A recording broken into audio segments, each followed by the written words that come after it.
Welcome back. Now, Helen Clark says it's all about trust. John Key says he's best qualified for the job. Here's what our voters want to know. Hey, my name's Campbell Barry. I'm from Wainuiomata. My question is for John Key. Over the last couple of months, you have said that if you and your party are elected, that you will offer the New Zealand public something fresh. Can you simply tell me 3 different things that you and your party will do that will create a fresh face for government if you were elected? Can you be specific with your answers? Specific, he says, John Key, maybe 3 specifics? Well, you can pick any. Let's have education standards, as we said earlier. We're going to set those standards for youngsters. We're going to stop those youngsters that are falling through the cracks at the moment, making sure that mum and dad can understand exactly where they are relative to their peers, making sure that there's a proven model. Tax cuts. We're going to stimulate the economy by having a series of tax cuts, but starting in April 1 of 2009, so 5 months' time, putting some stimulus in there, changing our economy, making sure that we can cope sort of with the modern world. Parole. We're going to cancel parole for the worst repeat violent offenders. I'm not having, under my watch, people on the streets who have committed these heinous crimes and who aren't learning from their experiences. And at some point, I think you've got to come down on the side. I come down on the side of the victims in this case. I'm not going to let those criminals run around. There's 3 examples. There are many other sort of fresh things that we bring to the beehive. Helen Clark, is there a difficulty for you after 9 years in power for anything to seem fresh? Given the privilege of re-election, Mark, the first thing on my mind over the next 3 months is going to be the international financial crisis and how we lead our country through. I have been Prime Minister for 9 years. I've run minority governments. I've done that, I think, by being able to involve a lot of people in the process of government. I think people expect us to work with others. But what I'm most focused on is ensuring that we feed those growth engines of the Kiwi economy. That means education and skills. I've already announced new policies and skills and for our students. It means putting our focus on exporting and infrastructure and on innovation, supporting our up-and-coming innovative companies with great ideas. Our savings is critical to the future of the economy. So the big issues for me the next 3 months, definitely the economy, definitely preparing a December statement so we can assess the situation right up to the minute and then look at how we drive through. On the economy, we've got a couple of interesting issues here. Yes, we've got this liquidity issue, and yes, we support the banking changes that have been made. But we've got to change. Over the last 9 years, relatively speaking, our economy has been going backwards relative to other countries like Australia. Now, look, if I become Prime Minister of New Zealand on November the 8th, I will bring to that job proven, experienced leadership in finance at a time when I think New Zealand needs it. I'll give New Zealanders one example of that. Back in 2003, I advocated very strongly for finance companies to be rated so that mum and dad could understand them very easily without a forensic accountant. 2004, 2005, Helen's government had reviews and looked at things. They've eventually passed legislation, but it took until 2008, after the horse had bolted. In 2007, I wrote to the Prime Minister. I said to Helen Clark, I'll work with you to give confidence to that sector in anything you can. I understood what was happening in the finance companies. New Zealanders have been hurt by a lack of leadership from her government. John, we all bring different skills and attributes to these jobs. I have been in public life quite a lot of years. I've had the privilege of meeting Kiwis in every walk of life across our country for a long time. I know when to take good advice from experts, but in the end it comes back to basic values. Who are you? What do you believe? Is there in your track record consistency, resolution, steadfastness, principle? I think those are what people are looking at. Those are the characteristics. Now, I stand here with my life an open book. I've been at this a long time, but I always keep in touch with young people. That's where fresh thinking and ideas are. I follow very closely international trends. I have huge international networks from many years at this level and other levels. I believe that at this time I have the experience, the judgment, the skill set which can take our country through what is the worst international financial crisis for more than 70 years. We are going to come back to that, but I want to bring Shane back in. Shane. John Key, Peter Sharple says that you told him privately that you would not abolish the Māori seats without Māori consent. Now, since that, you've denied saying that. Are you calling Dr Sharple's a liar? Look, I've never given that assurance. We've had many meetings with the Māori Party, as does the Labour Party meets with the Māori Party as well. We understand absolutely and completely that they don't like our policy of abolishing the Maori seats tied to the historical treaty claims. We think that'll be about 2014 when those historical treaty claims will be completed and the constitutional process could start. So who's telling the truth? There is no formal agreement. Look, if National becomes the government or can form a government and needs to seek out and have relationships with smaller parties like the Maori Party, then in good faith we'll have those negotiations.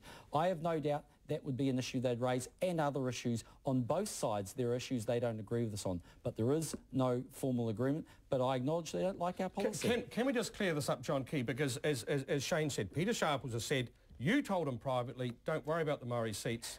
We can push that aside. Did you or didn't you? No, that is not correct. What has happened is they've on numerous occasions said they don't like that policy and they would struggle with that policy. And we have said if there's an election and we're in a position to put together a government, yes, we'll go and talk to you across a range of issues that they'd want to talk about. Why would Peter Sharples say that then? Well, I think he's got that wrong. I'm sorry, but he's got it wrong. There is no formal agreement. Look, we're going out there campaigning to try and win an election. We don't even know which parties we're going to potentially do a deal with. But we do know we'll enter those negotiations in good faith. Now, just speaking of who you're going to do deals with, now, is this all just about Helen and John, Labour and National? Another YouTube question, which we'll put to you, Helen Clark. My name is Sophie Gregory and I'm from Wellington. My question is for both Helen and John. While I accept that it's important that the public get to compare the two of you head-to-head in a debate, isn't it ignoring the reality of the MMP environment? If the public get denied the right to see how you interact with the heads of the minor parties in a debate as well? Does she have a point, Helen Clark? I've been in those debates in the past, Mark, and with all due respect to our television channels, they do turn them into a bit of a game show where you're lucky to get 5, 6, 7 minutes. I think what people want to see is the sort of debate that's happened here tonight. It's head-to-head because people know only two people can come out of this election leading a government. One is me, the other is John. So people deserve to compare us. They know how we work with other parties. I've shown that over 9 years. John's come in as leader of the opposition. He, of course, will speak for himself, but he interacts with other parties. He has to as part of his job.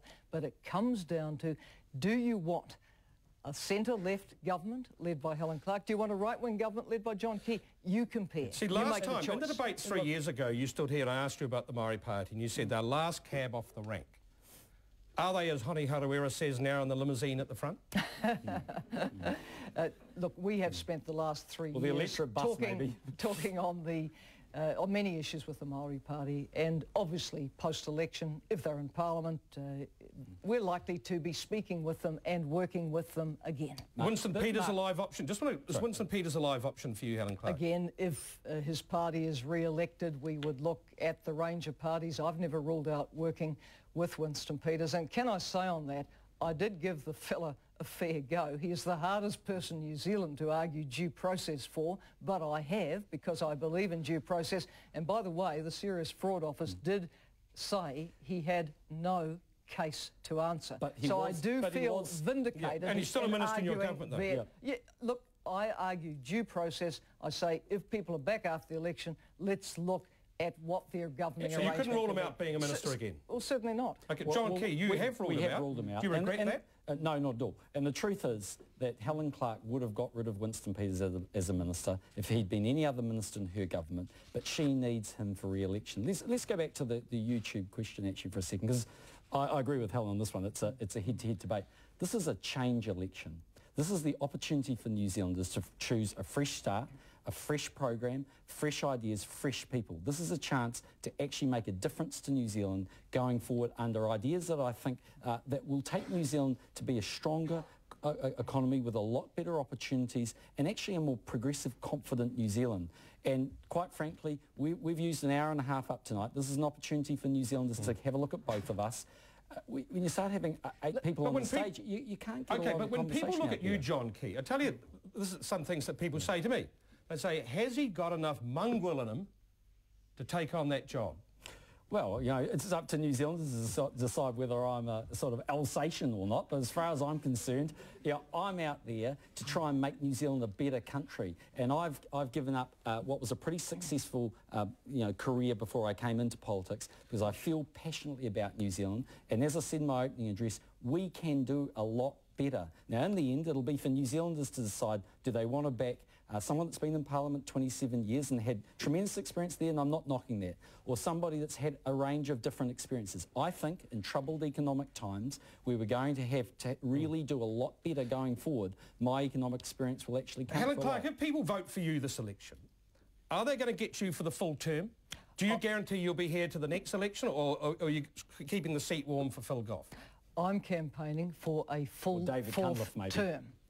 That's what I am seeking a mandate for. And can I say, in the middle of an international financial crisis, many people are saying to me, we cannot afford to switch horses in midstream.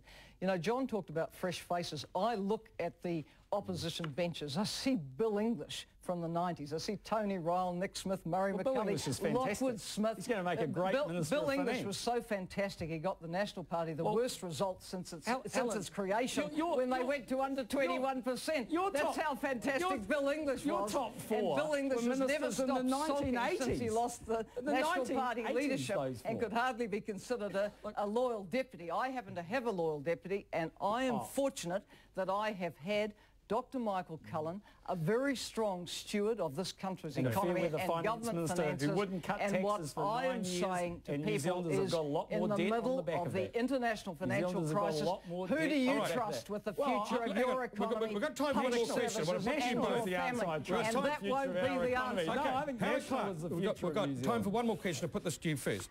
Everyone keeps saying this is going to be a bitter election campaign. Are you prepared to do anything and everything to win this? Listening tonight, I actually haven't heard anything that's bitter. I've heard a lot of things that's strong opinion. I haven't heard a single bitter note.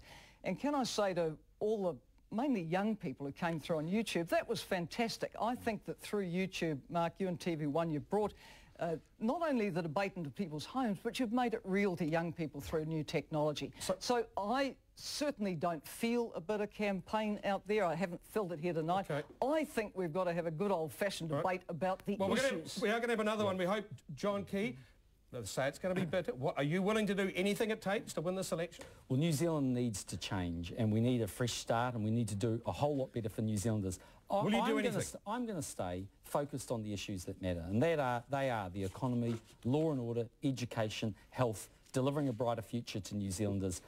And look, I think that's what New Zealanders want to have that debate about. That's what, when election day comes, they want to wake up in the morning. Do they want 3 more years of Helen Clark, or do they want 3 years of fresh management in the leadership in the beehive? They will decide. I think they trust the National Party. They will decide that on the 8th of November. We have got to go. Thanks very much to our 2 party leaders, Helen Clark and John Key. Thank you, of course, to our studio audience and our guest panel. And a special thank you to those of you who contributed with your YouTube questions. Now, if you want to hear what the audience made of all this and analysis of the debate, we've got an hour-long Election 08 special on One News tonight at 10:30. The next debate in the campaign is Labour Day, October 27th. We're right back here at 7 o'clock where the other party leaders, minus these 2, have their say. The leaders who could very well determine whether it is John Key or Helen Clark forming a government after Election Day. But on November 5th, you'll have one more chance to assess our potential Prime Ministers with the final Helen Clark-John Key debate right here on TV1. We look forward to having you with us again.